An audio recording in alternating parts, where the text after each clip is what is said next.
வணக்கம் நண்பர்களே. டிவிகேவில் இணைகிறார் ஓபிஎஸ்.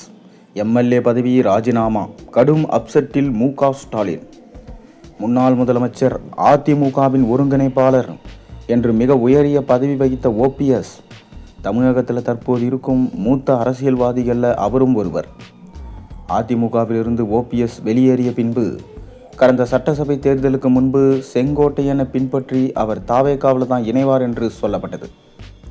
குறிப்பாக ஓபிஎஸ் மகன் ரவீந்திரநாத் விருப்பம் கூட தாவேகாவில் இணைவது தான் என்பதாக அப்போது இருந்தது.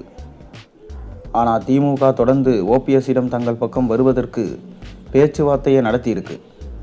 எப்படி ஓபிஎஸ் அவங்க கிட்ட போய் திமுக பேச்சுவார்த்தை நடத்தியதோ அதே போன்று தான் செங்கோட்டையனிடமும் திமுக தரப்பிலிருந்து தாவேகாவுக்கு செல்லாதீர்கள், திமுகவுக்கு வாருங்கள் என்று பேச்சுவார்த்தை நடத்தப்பட்டது. ஆனால் செங்கோட்டையன் தாவேகாவில் இணைவதில் உறுதியாக இருந்து தன்னை தாவேகாவில் இணைத்து கொண்டார். ஆனால் ஓபிஎஸ் திமுக மீண்டும் ஆட்சி அமைத்துவிடும் என்கின்ற நம்பிக்கையில் திமுக பக்கம் சென்றார். இந்த நிலையில் தற்போது உள்ள தமிழக அரசியல் சூழலில் ஓபிஎஸ் மகன் தன்னுடைய தந்தையிடம் தாவேகா பக்கம் செல்வது குறித்து பேசியிருக்கிறார். அதற்கு ஓபிஎஸும் ஓகே சொல்ல உடனே ஓபிஎஸ் தரப்பிலிருந்து அமைச்சர் புஷி ஆனந்திடம் பேச்சுவார்த்தை நடத்தியிருக்கிறாங்க. அதனைத் தொடர்ந்து ஆதவர்ஜுனாவிடம் பேச்சுவார்த்தை நடத்தியிருக்கிறாங்க. இதில் புஷி ஆனந்த் மற்றும் ஆதவர்ஜுனா ஆகிய இருவரும் முதல்வர் விஜயிடம் இது குறித்து பேச விஜயும் அதற்கு கிரீன் சிக்னல் காட்டியிருப்பதா தகவல்கள் வெளியாயிருக்கு. தற்போது தென் மாவட்டத்தில் பெயர் சொல்லும்படி மக்கள் மத்தியில் அறியப்பட்ட ஒரு அரசியல் முகம் தாவேகாவில் இல்லை. அந்த வகையில் தற்போது ஓபிஎஸ் தாவேகாவிற்கு வரும் பட்சத்தில் தென் மாவட்டத்தின் முகமாக ஓபிஎஸ் தெரியப்படுவார்.